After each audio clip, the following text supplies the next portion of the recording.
தமிழ்நாடை பொறுத்த வரைக்கும் ஆவரேஜாக 2.5 லட்சம் ரூபாய் பர் கேபிட்டா இன்கம்னு சொல்லக்கூடியது இருக்குது. அங்கே கிட்டத்தட்ட 1 லட்சத்துக்கு கீழே தான், 80,000 90,000 தான் பீகாரில் இருக்காங்க. கிட்டத்தட்ட நேஷ்னல் ஆவரேஜை பார்க்கும்போது இங்கே ரொம்ப அதிகம். நேஷ்னல் ஆவரேஜ்னாலே 1.6 lakhs பர் கேபிட்டா இன்கம். ஆக பீகார் மக்கள் நீங்கள் எப்படி வர்ணிச்சிருக்கலாம்னா, உங்களுக்கு அங்கே வாழ்வாதாரம் கம்மியாக இருக்குது, அதனால இங்கே வந்து வேலை செய்கிறீங்க அப்படி ஏதாவது சொல்லியிருந்தா கூட அது ஒத்துக்கக்கூடிய ஒரு பாயிண்டாக இருக்கும்.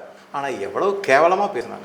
நீங்களே யோசிப்பேன். கக்கூஸ் கழுவதான் மந்திரிகள், எம்பிக்கள் இவங்களாம் படித்தவங்க. ஆனால் நம்ம படித்தவங்களை பற்றி இன்னுமே வந்து நம்மளுடைய கண்ணோட்டமே மாறிடும். இப்போ டெல்லியில் நிகழ்ந்த நிகழ்வுகளெல்லாம் பார்க்கும்போது எல்லாம் மெத்த படித்த டாக்டர்ஸ் அவங்க இந்த மாதிரி இருக்கும்போது இங்கே இருக்கிற படித்தவங்களை பற்றி, ஏன்னா இங்கே வெறி பிடிச்சி வேற இருக்காங்க, அதனால கொள்கை வெறி இவங்களுக்கு, அதனால அவங்க அந்த மாதிரி பேசுறத ஒன்று. ஆனால் இது எல்லாத்தையும் தான் அண்ணாமலை எடுத்து சொன்னார்.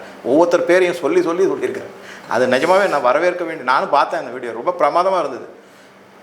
டெஃபினட்டாக. ஸோ இப்போ கமிங் பேக் அந்த அளவுக்கு ரீச் ஆயிருக்கா சார்? அங்கே பயங்கரமாக ரீச் ஆச்சு. அது என்ன ஆயிடுச்சுன்னா, இங்கேயே அது பரப்புரை செய்யப்பட்டது. இங்கே வேலை செய்கிற பீகாரிகளுக்கு அந்த சமயத்தில் ரொம்ப அவமானப்பட்டாங்க, கூனி குறுகுனாங்க.